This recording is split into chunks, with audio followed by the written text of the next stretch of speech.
Primero una corrección al video de ayer. Ayer dije que se pagaban las cadenas nacionales. Amigazo, no quiero contradecir, pero creo que las cadenas nacionales están obligados a pasarlas los canales privados. Sí, es verdad. Así que, en teoría, Milei no gasta absolutamente nada en comunicar cuando hace las cadenas nacionales. Este fallo viene por lo que pasó durante la década ganada, porque como hacía tanta cadena nacional Cristina Fernández de Kirchner, salieron los medios a exigir que se empezaran a pagar dada la cantidad que ella estaba haciendo. Esto llegó al Congreso, después no se aprobó, pero por eso viene el error. Ahora sí, continuando al tema de hoy, porque vamos a hablar un poquito del tema de los créditos y que la gente se endeuda para llegar a fin de mes, para comer, para comprar cosas, para los alquileres, para absolutamente todo. Vamos a verlo porque Milei habló del tema y Kicillof dijo, el problema sos vos.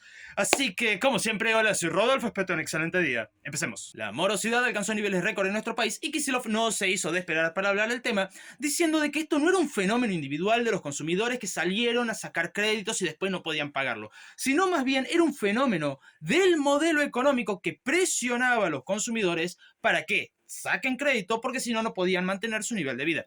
En otras palabras, llevado a piso sería, no es que la gente sacó créditos porque quisiera, sino que el modelo de Milei empobreció a todo el mundo y obligó a la gente a sacar créditos para poder vivir. Básicamente es eso. Así que como esto tiene cientos, quizás miles de factores por los que una persona podría sacar crédito, vamos a solamente tomar tres, que creo yo son los más fundamentales para esto. El primero, los televisores. ¿Pero por qué los televisores? Porque lo mencionó Milei, considerando el mundial y también compartiendo una imagen diciendo los televisores aumentaron 624% en su demanda y por lo tanto esto impulsó los créditos haciendo que la morosidad subiera bastante. Esa es una. Lo cual, esa imagen, voy aclarando de entrada, es falso. No corresponde a televisores, sino que corresponde más bien a los proyectores. Así que ese punto hay que aclararlo de entrada. Pero vamos por parte. El segundo punto serían los alquileres, porque claro, mucha gente tiene que vivir en algún lado. Y una de las banderas del kirchnerismo es la gente para alquilar se endeuda y gasta sus ahorros. También lo vamos a ver. Y finalmente el tema del Morphy, porque también es otra bandera del kirchnerismo de la gente se endeuda para comer. Así que tenemos un camino. Antes de empezado el mundial, ya se hablaba de recomendaciones para cuidar el bolsillito con respecto a los precios de televisores, canales de streaming, camisetas de fútbol, figuritas, etcétera. ¿Por qué? ¿Porque son adivinos? Pues no. Economistas, administradores, contadores, gente en la tele, todo el mundo que sabía un poco de economía te decía, che, mira, esto va a aumentar muy fuerte dado de que la demanda de estos bienes va a crecer muy fuerte también por este momento. Entonces, ¿cuál es la mejor recomendación? Busca precio, porque algunos lugares van a tener mejores precios en exactamente el mismo producto, porque la demanda al subir tan fuerte en tan poco tiempo y durar tan poco este periodo, los precios, algunos van a subir mucho, otros van a subir poquito, otros no van a subir dependiendo de dónde compres, y por lo tanto ya habían recomendaciones de esto. Pero, ¿qué tiene que ver esto con la demanda de televisores de la que habla Milei y los créditos a televisores? Simple. Si ya desde antes del Mundial sabes que la demanda se va a disparar, ¿qué es lo que vas a esperar? Sí, que también crezcan las ventas de estos productos. Entonces, ¿qué es lo que nos muestran los datos de las ventas de televisores, por lo menos en este tiempo? Un interanual que ha crecido en 21% con respecto al año pasado. O sea, empezando de entrada, ha crecido la venta de televisores un 21% con respecto al año 2025, lo cual a priori puede explicar una parte de la gente que debe plata y no tiene para pagar. ¿Por qué? Porque fueron, compraron televisores y no saben cómo garparlo. Muchos de estos se ofendieron después de que Argentina perdiera con España y directamente dijeron, ya de que ya no pago un ping. Pasó, pasó. Entonces, ese punto es importante. Ahora, ¿es un aumento de 600% con respecto al año 2022? Pues no. Porque si nosotros nos ponemos a ver desde el 22 hacia acá, tenemos que en términos reales cayó 1,4% si comparamos con el año 2022, mundial a mundial. Pero si cayó, ¿por qué habría gente que se endeudó si en realidad compraron menos? Pues no. Pongámoslo así. En el año 2022 se compró, para el año 2025 ya esto había caído un 8,7% en términos reales la cantidad de ventas, pero de un año al otro tenés un incremento. O sea, La gente que compró televisores en el año 2022, capaz que volvió a comprar. Entonces, además de esa gente, también tenés gente que dijo, no, ¿sabes qué? Yo ya tengo televisor, tengo un buen televisor. Así que hay gente que no tenía y se fue y se compró uno más grande, por ejemplo. Entonces, que haya crecido más que el año pasado, pero menos que en el año 2022, no quiere decir que la gente no comprara.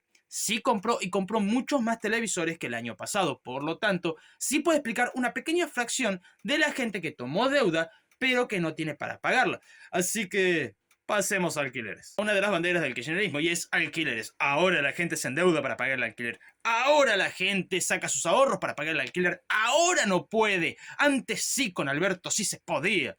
Pues amigos, si pensás eso, no conocer los datos, porque si vamos a los datos, utilizando 22 a 26, exactamente lo mismo que utilicé como televisores, y ojo, en el 23 subió este número, pero no importa, vamos a tomar 22 a 26. En el año 2022, el 46,2% de las personas que alquilaban tenían que utilizar sus ahorros o sacar plata prestada para mantener su alquiler. En cuanto a esto, para el año 2026, trepó al 57,6%, o sea que en 4 años subió un buen porcentaje, casi un 10%. Sin embargo, acá vienen algunas trampas. Primero, esto está desde el 22. En el 23 este porcentaje ha subido, pero, como les digo, no importa. Ahora, este problema se ha agudizado aún más en lo que es la provincia de Buenos Aires, llegando incluso a 63%. ¿Pero por qué? Resulta que durante la gestión de Alberto Fernández tenías algo llamado ley de alquileres. Y acá es donde podemos entrar en algo antiintuitivo. Porque si hablamos de que la demanda se expande y que la oferta se reduce, la lógica en una oferta-demanda te dice, bueno, menos oferta, más demanda significa que el precio va a tender a subir. Sin embargo, ley de alquileres no te lo permitía. A ver, pongámoslo así. Establecía ciertos parámetros dependiendo la zona, dependiendo el tamaño del lugar, dependiendo muchísimos factores, cuánto se podía cobrar. Pero no más de eso. Entonces, ¿qué pasa con esto? Mucha demanda hace que no lo pueda cubrir la oferta, dejando un panorama de gente que no va a poder alquilar porque no va a conseguir alquiler. Y al mismo tiempo, por poner precios por debajo de mercado, las personas que consiguen alquiler muchas veces consiguen alquilar por encima de las capacidades reales que tendrían para poder alquilar. En otras palabras, si tengo para alquilar, ponele 600 lucas por mes, pues resulta de que esa plata me sirve para un alquiler porque el control de precio me dice, che, mira, esto es lo que vale 600, lo pago, y resulta que cuando se tira esto, el alquiler mío pasó de 600 a 2 palos. Compadre, ¿qué ha pasado acá? Bueno, el problema es que yo alquilé eso en un momento donde no era valor de mercado, y cuando se permitió ir al valor de mercado, ya está por encima o por fuera de mis capacidades para pagarlo. Eso es un serio problema derivado de la ley de alquileres. Ahora, ¿qué provocó derogar la ley de alquileres? Más oferta, o sea que la gente que no podía seguir pagando ese alquiler podría haber ido a otro más barato que sí está en sus capacidades, pero no quiso. Quiso seguir manteniendo su nivel de vida. Y la segunda cosa que provocó es una reducción en términos reales del valor de los alquileres. Pero, considerando de que mucha gente está por encima de sus capacidades en dicho alquiler, no puede pagarlo aún habiéndose reducido el valor del alquiler en términos reales. Recordarles que en la descripción ya pueden comprar el archivo que va desde oferta-demanda, pasando por principio básico de la economía, frontera de posibilidad de producción, frontera de posibilidad de consumo, así como también llegar hasta impuestos, impuesto exportador, a la venta e importador. Todo eso vale lo que vale una gaseosa, así que mucha excusa no hay. Bueno, pasemos finalmente a lo que es el Morphy y las deudas en esto. Pues estamos hablando de que en los barrios populares, cerca del 60% de las personas se termina endeudando para comprar comida. ¿Pero por qué? Bueno, resulta de que estos créditos pasan sobre todo por préstamos familiares, particulares, billeteras virtuales. O sea, que no estamos hablando acá de préstamos bancarios. O sea que esta gente generalmente no podría entrar en mora. Sin embargo, sí podríamos hablar de mora en el tema de las plataformas virtuales. Pero, ¿por qué se endeudan tanto? Lo primero sería identificar si es barato o es caro vivir en nuestro país. Y depende, compras en mayorista o en minorista. Si compras en mayorista, y es bastante más accesible porque la brecha entre mayorista y minorista ronda el 100 a 120% en los precios. Sin embargo, si hablamos, por ejemplo, de verduras, frutas y verduras, ronda hasta el 400% la diferencia. Por lo tanto, acá entra el primer problema.